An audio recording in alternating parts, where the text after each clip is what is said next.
ñu bari dañuy wax ay kàddu yoo xam ne mën na leen génnee ci lislaam mën na sabab lu yàlla mere la yóbbu la safara dugal la safara ndax benn kàddu goo wax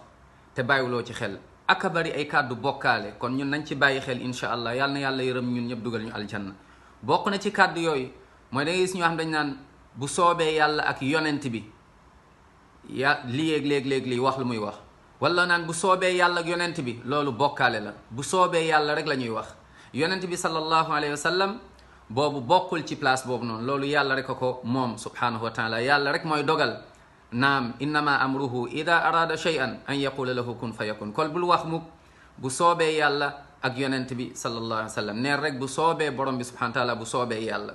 mu nekk bàkkaar bokkaale boo xam ne bari nañu koy wax te nag ku dee ci bokkaale loo mës a jaamu yàlla yëpp perte nga ko te nag safara nga jëm te fa ngay sax ba faw yàlla na yàlla musal ñu safara yàlla na yàlla yërëm ñun ñëpp allahumma amin